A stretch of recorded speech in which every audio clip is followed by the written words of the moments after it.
Good morning. आज हम लोग सेफ्टी हार्नेस का इंस्पेक्शन करना सीखेंगे।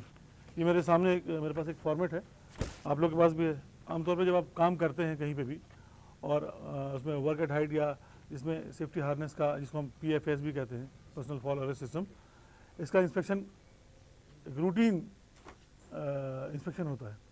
आप वीकली भी कर सकते हैं, इसको मंथली भी कर सकते हैं। टेक्निकल इंस्पेक्शन आमतौर पे मंथली किया जाता है और वैसे हर बार काम स्टार्ट करने से पहले इसको किया जाता है। तो ये सारे क्या कंटेंट्स हैं, क्या क्या चीज़ें मुझे चेक करनी चाहिए और उसको पूरा लॉग बुक अपनी मेंटेन करना, ताकि कभी कोई इशू हो तो आपके पास वो रिकॉर्ड मेंटेन रहे। तो ये सब चीज़ आज हम देखेंगे। आज की हमारी ट्रेनिंग बेसिकली उस तरह के इंस्पेक्शन छोटे छोटे हमको करने होते हैं। रेगुलर इंस्पेक्शन जैसे फायर एक्सटिंग्विशर का इंस्पेक्शन है या सेफ्टी हार्नेस का इंस्पेक्शन है या स्कैफोल्डिंग का, इस तरह के इंस्पेक्शन में हमारा एक बहुत इंपॉर्टेंट इंस्पेक्शन है सेफ्टी हार्नेस या फुल बॉडी हार्नेस या उसको PFS, जो भी नाम दे दीजिए आप, सारे नाम इसी के हैं।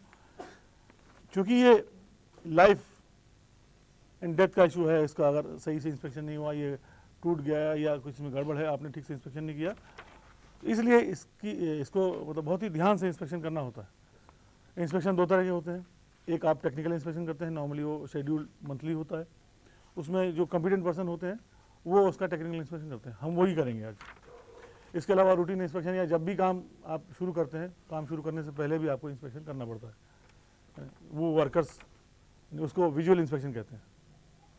ठीक, तो ये चीज़ें आपको जाननी चाहिए। चेकलिस्ट में आपको कुछ पॉइंट में बता दूं, फिर इसको हम देखेंगे। ये जो फॉर्मेट है आपका, इस फॉर्मेट में पहले डेट, इंस्पेक्टर कौन है, उसका नाम, उसकी डेजिग्नेशन और उसका ID नंबर, जो भी कंपनी का ID नंबर वगैरह होगा उसका, वो डालना है। ठीक, ऊपर अपना कंपनी का नाम और या प्रोजेक्ट है उसका नाम वो डाल सकते हैं। फिर आइटम्स क्या है, इसमें कुछ बेसिक इंस्ट्रक्शन दी हुई है, पहले उसको पढ़ लेते हैं। If the equipment has been used to arrest a fall, it must be return for a periodic inspection by competent person before being put back into service. यानी अगर कोई हार्नेस पहन के पहले किसी को मतलब शॉक लगा है या गिरा है ऊपर से, तो उसको सर्विस में नहीं, मतलब उसको इस्तेमाल नहीं करना, उसको पहले अब सर्विस में देना है। इंस्पेक्शन में जाएगा तो जो कॉम्पिटेंट पर्सन उसको पूरा चेक करेगा कि इसके अंदर कोई इंटरनल डैमेज तो नहीं हुआ है, कि वो यूजलेस, जब तक वो ओके नहीं करेगा, वेरीफाई नहीं करेगा, जस्टिफाई नहीं करेगा, तब तक आपको, और वो लिखित में करेगा। हर हार्नेस के का एक ID नंबर होता है ना, तो ये भी आप ध्यान रखें। हम देखेंगे कहाँ पे क्या होता है। तो वो ID नंबर वेरीफाई होना चाहिए कि ये ऐसा, इससे पहले इससे एक्सीडेंट तो नहीं हुआ था, क्योंकि इसको सर्विस में लाने से पहले आपको दोबारा उसको रीचेक करना है। Instructions to person using the checklist, these checks should be carried out in good light and must involve detail examination of all parts of harness. अच्छी लाइटिंग हो ताकि हर पार्ट आपको नज़र आ जाए, अंधेरे में नहीं किया जाएगा। Both visually and through feel, visually भी देख सकते हैं और उसको थोड़ा सा खींच करके भी देखना है हर तरह से। Webbing should be run through the hands slowly, bending the webbing into a U shape, examining for all science of damage. यानी इसको जल्दीबाजी में नहीं देखना है, यानी एक बार थोड़ा सा फील करके भी देखते रहना है, कहीं गड़बड़ तो नहीं, कहीं कटा हुआ तो नहीं, इस तरह से धीरे धीरे। ठीक, और इसके अलावा कोई डैमेज वगैरह ना हो। Even 1 mm cut from the edge of the webbing are significant. 1 mm कितना बारीक सा होता है, अगर वो भी कट आपको नज़र आ रहा है फिर वो सिग्निफिकेंट डैमेज कर सकता है। ठीक, उसके स्ट्रेंथ में कमी आ जाएगी। ठीक, pre use check should be carried out prior to each use, but check should be recorded on a weekly basis और before use if harness use less frequently. हर रोज़ काम करने से पहले जब भी उसको पूरा थॉरो चेक किया जाएगा, विजुअल इंस्पेक्शन और वीकली इंस्पेक्शन। कुछ जहाँ पे प्रोसीजर में वो मंथली इंस्पेक्शन भी होता है, या यूँ कह लीजिए अगर रोज़ काम नहीं है आपका इंस्पेक्शन इसका हार्नेस का, तो मतलब आज ज़रूरत पड़ी, फिर एक हफ्ते बाद ज़रूरत पड़ी, तो हर बार इंस्पेक्शन से पहले आपको एक बार टेक्निकल इंस्पेक्शन करना पड़ता है। ओके, इसमें आइटम्स क्या क्या हैं, इसमें 2 सेक्शन बना रखे हैं, सेक्शन A और सेक्शन B। सेक्शन A क्या है, सेफ्टी हार्नेस के लिए, और सेक्शन B है शॉक एब्जॉर्बर के लिए। शॉक एब्जॉर्बर क्या होता है, ये है ना, ये कह लीजिए। तो इसका इंस्पेक्शन अलग है और हार्नेस, ये हार्नेस, इसका इंस्पेक्शन अलग है। ठीक है ना। ओके, पहले हार्नेस का इंस्पेक्शन देख लेते हैं। इसमें क्या क्या पॉइंट्स हैं, इसको एक आदमी उठा ले तो अच्छा रहेगा। डी-रिंग, ठीक, ये आपका थक जाएगा तो दूसरे को दे दीजिएगा। Is all stitching in good condition free from obvious weakness. Stitching जितनी भी सिलाई हुई है ना, यहाँ ये है, यहाँ पे जो सिलाई हो रही है जगह जगह पे स्टिचिंग जो है इसको आपको चेक करना है, सारी की सारी स्टिचिंग ये इधर है जहाँ जहाँ इसमें क्या है, is all stitching in good condition, कहीं रगड़ा हुआ, कहीं घसा हुआ, कहीं कटा हुआ तो नहीं है ना, free from any obvious weakness. Is the webbing free of from fraying cuts of more than 1 mm और मोर और अदर डैमेज हाउएवर स्मॉल। कोई भी इसकी वेबिंग जो है ना इसमें, इसको आपको पूरे यानी स्टार्ट करना है एक तरफ से, जैसे एग्जांपल के तौर पर आपने यहाँ से इसको देखना शुरू किया ऐसे करके,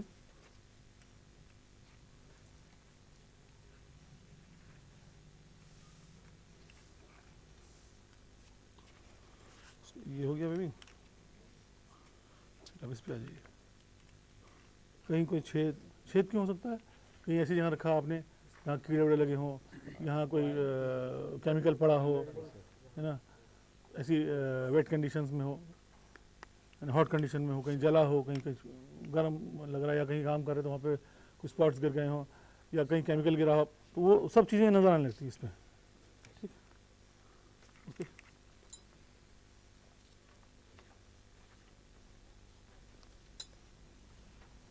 ठीक,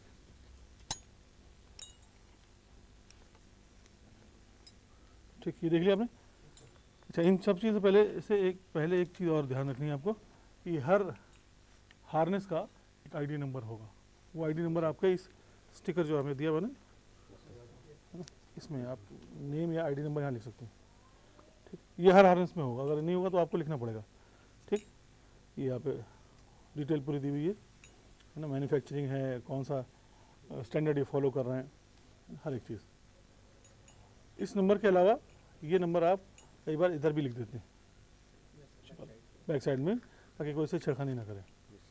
ठीक, ये आपने ये नंबर यहाँ लिखेंगे। ये जो आपने फॉर्मेट बनाया हुआ है, ये फॉर्मेट में आपके पास तकरीबन 6 कॉलम है, 1 2 3 4 5 6, तो ये एक फॉर्मेट 6 हार्नेस के लिए काफ़ी है। हर हार्नेस के उस पर इंस्पेक्शन के लिए उसका आईडी नंबर लिखेंगे, तो उसके नीचे फिर कुछ कंडीशन है, यस नो या नॉट एप्लीकेबल ना, वो चीज़ में है या नहीं है, या उस पर एप्लीकेबल नहीं है। ओके, और लास्ट में क्राइटेरिया दिया हुआ है पास और फेल का। जब पूरी हार्नेस एकदम सही हो जाएगी तो पास, नहीं तो वो फेल। ओके, अच्छा, दूसरा इसके बाद फिर कौन सा पॉइंट है इसमें, is webbing free from surface abrasion, कोई कहीं रगड़ा तो नहीं गया, घिसा तो नहीं है, जैसे इसमें आपको देखेंगे बहुत सारी इसमें जगह जगह घिसा हुआ है ना, तो इसमें फ़र्क है। ठीक, is the webbing free from discolouration और फ्लेकिंग, यानी रंग बदल गया, देखिए इसका रंग पहले कुछ और था, धीरे धीरे ये तो यानी पुराना हो गया। तो ये सिंथेटिक जो इसके जो मटेरियल है, ये यूज़ के हिसाब से भी और टाइम के हिसाब से दोनों तरह से कमज़ोर पड़ता है। अगर ज़्यादा इस्तेमाल कर रहे हैं तब भी वो कमज़ोर हो रहा है, और अगर इस्तेमाल नहीं कर रहे हैं, खाली गर्मी ठंडी में रखा हुआ, तब भी वो ख़राब हो जाएगा। ठीक है ना, तो कलर बदल जाएगा या बहुत इस तरह से। Is webbing clean, that is free from dirt, grit, paint और ग्रीस, जितने भी चीज़ें हैं, इसमें पेंट तो नहीं लगा हुआ, कई बार सीमेंट लगा हुआ है, उसकी वजह से ख़राब होता है, पेंट की वजह से ख़राब हो जाता है, ग्रीस की वजह से ख़राब हो जाता है ना, सब चीज़ सारे जितनी वेबिंग है ना, इन सब में चीज़ देखनी है सर। फिर is the webbing free from areas of softening और हार्डनिंग ऑफ फाइबर्स, कहीं यहाँ बहुत हार्ड तो नहीं हो गया, हार्ड होने का मतलब अभी ख़राब हो रहा है, या कोई केमिकल गिर गया, कोई ग्लू गिर गया, जिसकी वजह से वो वहाँ से जो है ना वो क्रैक होना शुरू हो जाएगा। उसके बाद is the webbing free from sign of heat damage, that is burn, glazing of the surface, heat damage या हॉट कुछ इस तरह से। उसके बाद are all fittings present and free from defect, example D ring, buckles and rivets. Rivet क्या होती है, अब देसी रिपीट कर दीजिए, रिपीट लगा दीजिए बोलते हैं ना, रिपीटिंग क्या होता है, जैसे आप यहाँ पर आपको कहीं तो उसको हैमरिंग करके, एक तो होता है वेल्डिंग कर दीजिए आप जोड़ने के लिए, एक होता है दो चीज़ को आप रिपीट करते हैं, आपने उसमें होल किया और आपने यहाँ से एक तरफ से डाला और दूसरी तरफ से दबा दिया। हावड़ा ब्रिज सुना आपने, जमुना ब्रिज देखा है आपने, सब रिपीटिंग पे ही, कोई उसमें वेल्डिंग नहीं की। ठीक, तो आप बहुत से हार्नेस इसके अंदर है, इसके अंदर भी नहीं है। हार्नेस हमारे इसमें बेल्ट वगैरह जब लगाते हैं तो उसमें बकल्स या इस तरह उसमें रिविट कर देते, लगा देते ना, तो वो चीज़, या जितने भी मेटल पार्ट्स हैं, ये है, ये है, ये है, या ये क्या है, डी रिंग है, ये सब कहीं क्रैक तो नहीं है, इसमें जंग तो नहीं लगा हुआ है कहीं, है ना, कहीं घिस तो नहीं गया, कट तो नहीं गया किसी वजह से, जितने भी मेटल पार्ट्स हैं, है ना।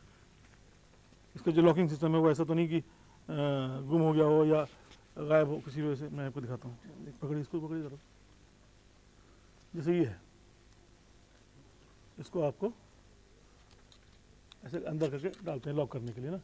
कई बार है कि ये गायब हो गया या टूट गया, निकाल दिया आपने, तो आपने ये हार्नेस तो देखने में, चूँकि ये है ही नहीं अब, तो आप देखेंगे कैसे। तो ये आपको मालूम होना चाहिए कि इसके कौन कौन से बेसिक कंपोनेंट्स हैं।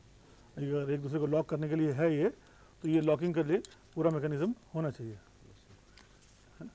ये ऐसा नहीं है कि ये टूट गया हो या यहाँ से किसी ने निकाल दिया हो किसी वजह से, अब वो नज़र ही नहीं आ रहा है, तो जब वो है ही नहीं तो चेक क्या करेंगे। नहीं, ये भी चेक करना कि कोई पार्ट मिसिंग तो नहीं है, और है तो उसमें कोई पार्ट ऐसे डैमेज, है ना, कोरोजन उसमें ना हो, रस्टेड ना हो, क्रैक ना हो, है ना, कोई लोकल ना लगाए आदमी, जैसे इसमें सब के अंदर वो आपको कुछ ना कुछ उसका स्टैंडर्ड लिखे होंगे, है ना, कि कितना वो लोड, हाँ, जैसे इसमें लिखा हुआ है, तो सब जगह आपको मिलेंगे।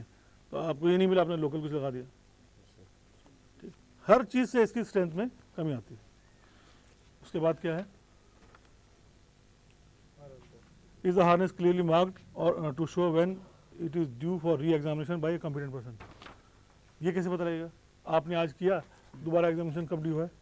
आप नॉर्मली इसके दो तरीके हैं, एक तो यहाँ पे स्टिकर अंदर लगाइए, कुछ स्टिकर आप प्रिंट करा लीजिए और उसको लिख कर अंदर चिपका दीजिए। दूसरा तरीका होता है कलर कोडिंग का। आपको मंथली कलर कोड का मतलब मालूम है ना, हर महीने के लिए आपने एक कलर बना रखा है और वो आपके नोटिस बोर्ड पे और हर जगह, हर प्रोमिनेंट जगह पे लगा हुआ है। यानी मंथ ऑफ दिसंबर का कलर कोड रेड है, इसमें येलो लगा हुआ है, इसका मतलब ये इस महीने इसको इंस्पेक्ट नहीं किया गया। हर महीने के शुरू में आपने एक टाइम दे दिया कि विदिन 2 डेज और 3 डेज इसका जो है इंस्पेक्शन होना चाहिए, और इंस्पेक्शन होने के बाद ये पूरा लॉग ये उसी के लिए कर रहे हैं आप, कि आप कुछ हर चीज़ को चेक करेंगे। जब ओके हो जाएगा, कोई कमी नहीं निकलेगी, तो फिर आप मंथ का कलर कोड रेड है अगर, तो यहाँ पे रेड स्टिकर लगा देंगे, या रेड कोई ऐसे यहाँ पे क्या बोलते हैं टेप लगा देंगे, या इसके पार्ट पे कहीं लगा देंगे, ताकि दूर से देख के समझ में आ जाए कि हाँ ये इस महीने इसका इंस्पेक्शन हो चुका है, ठीक। वो चीज़ में ठीक है ना। इस पर स्टिकर लगा देंगे कई बार, इधर जैसे यहाँ पे कहाँ लगाया हुआ है अभी, ये लो देखा था हमने, ये यहाँ लगा दिया। आप पहन रहे आगे की तरफ, यहाँ कहीं चिपका दीजिए टेप, है ना, ताकि दूर से दिखेगा हाँ ये ठीक है, ओके। इसको पकड़िए। Okay, is the harness free from mold or other signs that it has been kept in damp condition? नम कंडीशन में स्टोरेज के इश्यूज हैं। वैसे स्टोरेज कैसे किया जाता है इसका, हैंग किया जाएगा हवा में, ड्राई कंडीशन होनी चाहिए, है ना। ऐसा नहीं कि उठाया आपने, पहना और उसका निकालने के बाद ज़मीन में फेंक दिया, जैसे आप लोग करते हैं, है ना।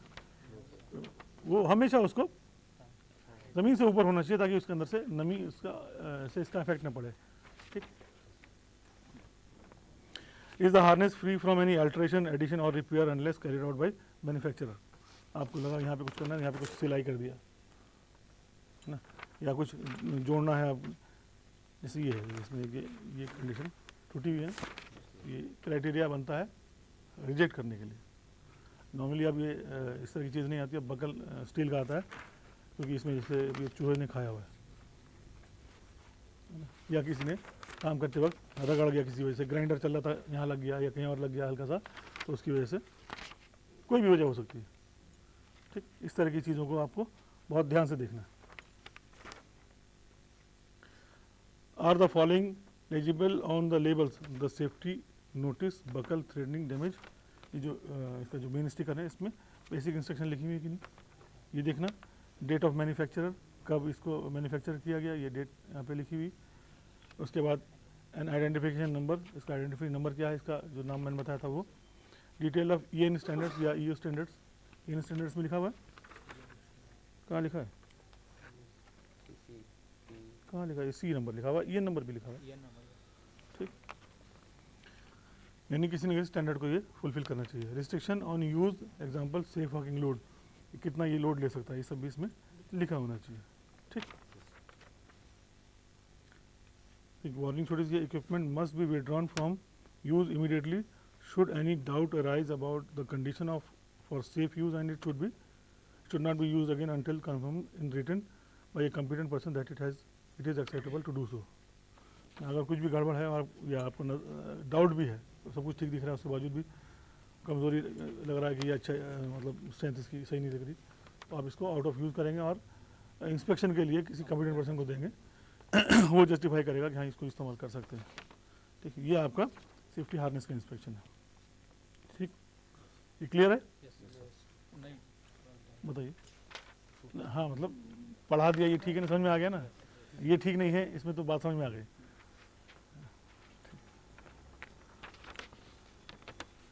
ओके, अब दूसरा क्या है? Shock observer. ये भी शॉक ऑब्जर्वर है और ये भी शॉक ऑब्जर्वर, ठीक। शॉक ऑब्जर्वर इसी को देख लेते।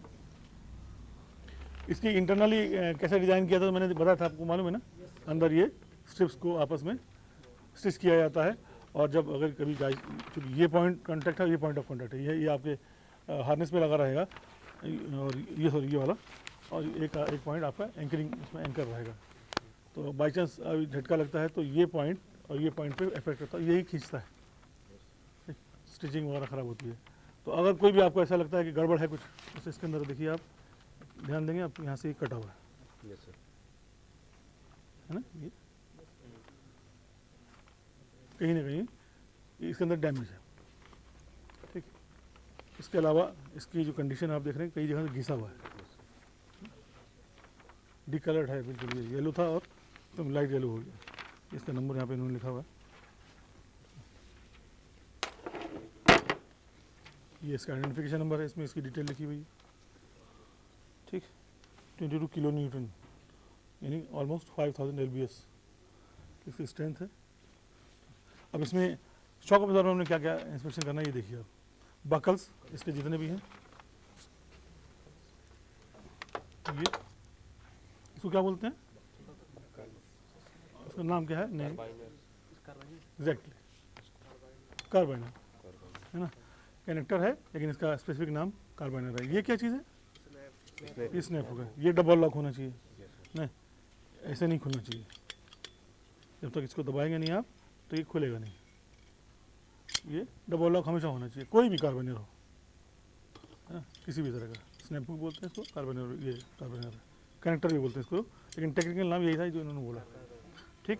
इसके अंदर भी देखिए आप EN सर्टिफिकेशन है, 25 किलो न्यूटन इसके भी स्ट्रेंथ है, ठीक।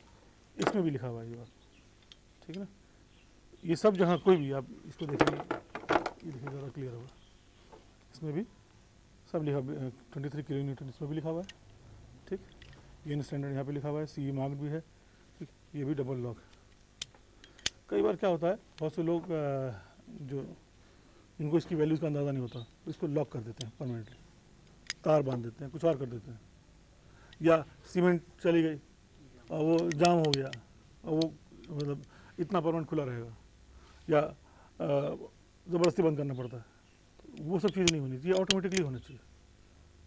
या ऐसे किया छोड़ दिया तो हो गया, और ना वो फंसा है यहाँ पे रगड़ा हुआ या दब गया किसी वजह से, वो प्रॉपर बंद ही नहीं हो रहा है, उसका ज़बरदस्ती बंद कर रहे हैं, तो वो कंडीशन सही नहीं, उस कंडीशन में ये रिजेक्ट है, ओके। जितने भी ये इस तरह के कार्बाइनर हैं या हुक्स हैं, कार्बाइनर्स कंडीशन ठीक है, बकल कंडीशन ठीक है, shock observer lanyard, cracks, abrasion, tear, damage, flake, dirt, paint और बर्न, यानी इसके अंदर ये जो बात बता रहे थे।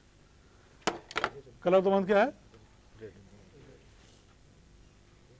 इसका मतलब इंस्पेक्शन नहीं है, तो इसके अंदर हाँ इसको भी आप ध्यान से देखना है कि ये विजुअल जो है तो कहीं से कुछ ख़राब नहीं, इसमें यहाँ पे गड़बड़ है, ये तो ऑलरेडी रिजेक्टेड है, लेकिन आपको ये सारी बॉडी कहीं से फटा ना हो ना, इसकी जो डेट है वो इंश्योर्ड होगी, वो अंडर यूज़ है अभी, है ना, एक्सपायर्ड नहीं है। इसके बाद इसके अंदर बेसिक इंस्ट्रक्शन भी दी हुई है कि किस कंडीशन में या कितनी हाइट पे इसको लगाने से फ़ायदा मिलेगा, या कितनी इसकी क्या बोलते हैं वो डिस्टेंस, टोटल 6 मीटर की डिस्टेंस पे ये मैक्सिमम क्लियरेंस है इसका, मिनिमम क्लियरेंस सॉरी, यानी ये तब फ़ायदा देगा आपको जब 6 मीटर हाइट पे इसको हैंग करेंगे, तब ये पूरा फ़ायदा इसका मिलेगा, अदरवाइज हम से सीधे ज़मीन पे गिरेंगे। ओके, तो इसकी स्टिचिंग, इसकी कंडीशन, कोई बेल्ट वगैरह जिसके अंदर जो पैकिंग वगैरह है वो इंटैक्ट हो, ये रगड़ी भी ना हो, घिसी हुई सी ना हो, ठीक। इसमें भी देखिए इसका आईडी नंबर और हर जगह इसका आइडेंटिफिकेशन नंबर वगैरह दिया हुआ है, और ये सारे नंबर्स आपको इसमें डालने भी हैं, ठीक। ये ठीक, ये देखिए यहाँ पे दिया हुआ है क्लियरेंस पूरा।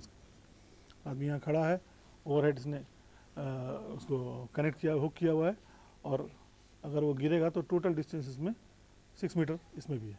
ये डिस्टेंस थोड़ा सा अलग अलग हो सकता है डिपेंडिंग ऑन द, यानी इसके अंदर कितनी लेंथ है, या लैनियार्ड की कितनी लेंथ है, आदमी की हाइट कितनी है, ये सारे फैक्टर्स हैं, ठीक। उसके बेस पे आप इसके क्लियरेंस को डिसाइड करते हैं, ठीक। फिर स्टिचिंग है, डेट मैन्युफैक्चरर, ये हो गया, आइडेंटिफिकेशन नंबर ये भी आपको मैंने बता दिया, स्नैप हुक कंडीशन उसको देख लिया, लॉक और उसकी कंडीशन दोनों, और इसके अलावा the outer portion of the shock absorbing pack, यानी ये जो पैक है इसमें बर्न, होल, घिसा, रगड़ा, कटा ये नहीं होना चाहिए, ठीक है ना। ये सारी की सारी चीज़ें हैं। अब इंस्पेक्शन जब आप करते हैं हार्नेस का, तो उसका आइडेंटिफिकेशन नंबर, हर जगह आइडेंटिफिकेशन नंबर है, और हर जगह वो किसी न किसी स्टैंडर्ड को फुलफिल कर रहा है, जो भी नेशनल स्टैंडर्ड आपका है, ठीक। अगर ये सारी कंडीशन फुलफिल हो रही हैं तो ये पास होगा, अदरवाइज वो फेल हो जाएगा, ठीक। इसके अलावा ये जो कंडीशंस आपने देखी, सब चीज़ें पढ़ी हैं, इसके अलावा भी कोई कंडीशन आपको लगता है कि ये भी मतलब डाउटफुल है या उसके बारे में चेक करना चाहिए, तो वो चीज़ मेंशन कर दीजिए यहाँ पर, ठीक। Safety officer's name, signature, date, ठीक। इसका रजिस्टर मेंटेन किया जाता है, serial number, harness, shock absorber, सबका अलग अलग रजिस्टर है, ठीक। आमतौर पे नॉर्मली एक हार्नेस के साथ एक शॉक एब्जॉर्बर लैनियार्ड पूरी रहती है, तो उसके साथ साथ लिख देते हैं, लेकिन सबका आइडेंटिफिकेशन नंबर के साथ फिर आप वो रजिस्टर मेंटेन करते हैं, लॉग बुक मेंटेन करते हैं, इसको लॉग बुक भी कहते हैं, रजिस्टर मेंटेन करना, कुछ भी कह लीजिए आप, रिकॉर्ड मेंटेन करते हैं, और वो हर हफ्ते अगर शेड्यूल में है या हर महीने शेड्यूल में है तो वो उसमें होना चाहिए कि वो नाम क्या है, आइडेंटिफिकेशन नंबर क्या है, मैन्युफैक्चरर कौन है, कितनी लेंथ है, क्या कंडीशन है, रिमार्क क्या है, और उसके बाद फिर क्लोज। ऐसे करके हर महीने आप मेंटेन करते हैं। बाई चांस कभी कोई इशू आता है तो आपके पास वो रजिस्टर भी है और ये रिकॉर्ड भी है ना। अच्छा तरीका ये भी है कि आप इसका एक फ़ोटो ले लें जनरल और साथ में अटैच कर दें, ठीक। सारे तरीके हैं, एडवांस बहुत सारे तरीके।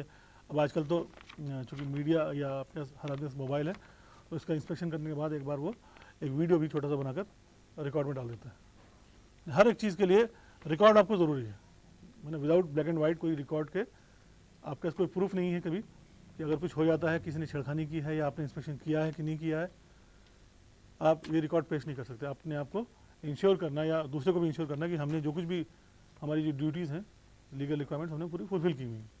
तो उसके लिए ये पेपर रिकॉर्ड भी है, आपका वीडियो रिकॉर्ड भी हो सकता है ना। ये सारे रिकॉर्ड्स आपको मेंटेन करने हैं, ठीक। अब किसी को कुछ क्वेश्चन पूछना हो तो पूछ सकता है। मैंने ये सही है, हाँ। अगले महीने इसका लगाना था, फिर कलर कोड बदल इसका फिर बिल्कुल आपका अभी इस महीने का कलर कोड क्या है, अभी मैं आपसे बोलूँगा कि जाइए आप हाइट पे चलिए काम करने के लिए, तो आप हार्नेस पहनेंगे? नहीं पहनेंगे, क्योंकि इसमें येलो कलर है, किसी में ब्लू कलर है, यानी इसका इंस्पेक्शन नहीं हुआ हुआ है। यानी जब ये कंडीशन फुलफिल हो जाएंगी, पास रहेगा ये, तो जो आदमी इंस्पेक्टर जो भी होगा वो इसमें कलर कोडिंग करेगा, उस पर येलो टेप लगाएगा, या इस महीने है तो उसको रेड टेप लगाएगा। अब रेड टेप आप खोजेंगे, हाँ रेड टेप वाला हार्नेस पहन लीजिए, क्योंकि वो उस महीने इंस्पेक्शन किया गया महीना, हाँ जैसे इधर है। नहीं ये रेड तो इन्होंने गलती से लगाया, पेंट कर रहे हैं, ये है, और इसमें भी लगाएंगे, इसमें भी, सब जगह जो जो इंस्पेक्ट करेंगे सब जगह वही कलर कोडिंग है। वो कलर कोडिंग का मतलब ये भी है कि आप ग्राइंडर इस्तेमाल कर रहे हैं, आप कोई ड्रिल मशीन इस्तेमाल कर रहे हैं, इसका फोल्डिंग है, कुछ भी आप कर रहे हैं उसमें वो कलर कोडिंग होनी चाहिए, यानी रेड होना चाहिए सब में इस महीने। तो जो इक्विपमेंट चला रहे हैं, मान लिया वो जो जिसको जेसीबी बोलते हैं ना, बैकहो, या स्किड लोडर होता है, उसको लोग बॉबकैट बोलते हैं, या इवन क्रेन है, गाड़ियाँ हैं, जो कुछ भी है आपके वर्क प्लेस पे जितनी भी चीज़ें हैं उसका इंस्पेक्शन होना चाहिए।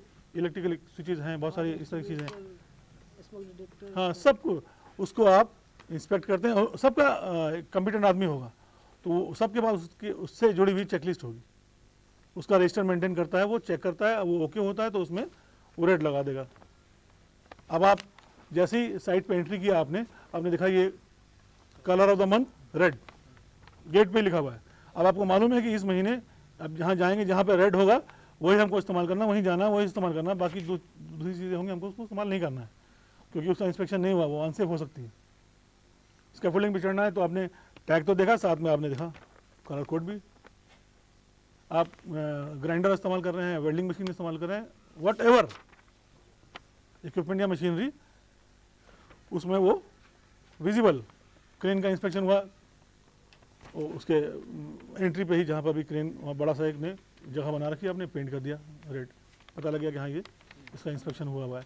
आपने छोटी सी इक्विपमेंट थी उसमें हैंडल पे कहीं रेड टेप लगा हुआ है, इसका इंस्पेक्शन हुआ, येलो टेप लगा इंस्पेक्शन नहीं हुआ है। ये चीज़ें कलर कोडिंग पूरा एक सिस्टम है, उसका इस्तेमाल हम यहाँ पे कर रहे हैं कि भाई इस महीने का कलर कोड रेड है तो इसमें इंस्पेक्शन के बाद रेड लगना चाहिए। फिर जो भी आदमी इस्तेमाल करेगा वो उसको मालूम है कि इस महीने का कलर कोड क्या है, रेड है, तो वो रेड पहन के चढ़ जाएगा, काम करेगा। ठीक, ये कलर कोडिंग सिस्टम है। और कुछ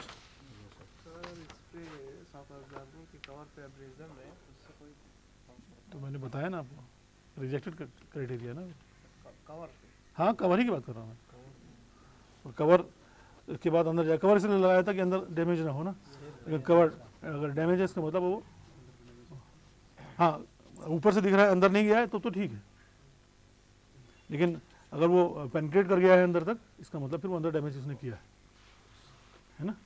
ऊपर खाली घिस गया हल्का सा दिख रहा है तो आपको लगा अंदर आपने बचाया हुआ है, लेकिन अगर वो छेद हो गया है, कट गया हल्का सा ऊपर कवर, तो इसका मतलब उसने अंदर भी डैमेज किया है। ठीक, सेफ्टी के लिए रहता है हाँ ये जितनी भी इस तरह की चीज़ें लैनियार्ड या लिफ्टिंग सिंथेटिक स्लिंग ना आजकल सब पे ये कवर आता है ताकि अच्छे ऑर्गेनाइजेशन में, ताकि वो किसी वजह से ख़राब ना हो अंदर मटेरियल। तो ऊपर वाला कवर चेंज हो सकता है, अंदर वाला कवर चेंज नहीं हो पाता, ये अंदर तो डैमेज कर देगा। अगर वो कट गया ऊपर से कुछ ऐसा बड़ा डैमेज दिख रहा है या विजिबल डैमेज है कि अंदर तक चला गया है वो, उसका मतलब वो क्राइटेरिया अब रिजेक्टेशन आ जाएगा, तो रिजेक्ट हो जाएगा। ठीक, any other question? Okay, thank you.